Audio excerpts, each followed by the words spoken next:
Hey guys, in this video I'm going to show you how you can watch video on your GoPro.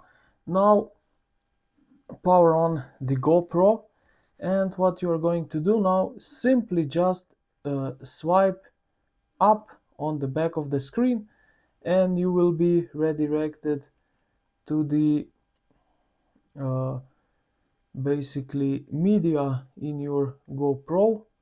So just like that. No, come on.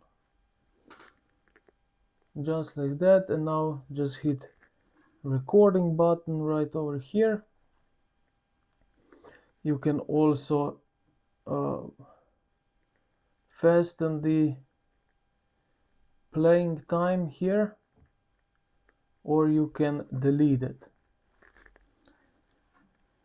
You can also mute, and here at the top left corner you have basically the menu of the media, and then at the top right corner you have some information about the video. And this is basically it.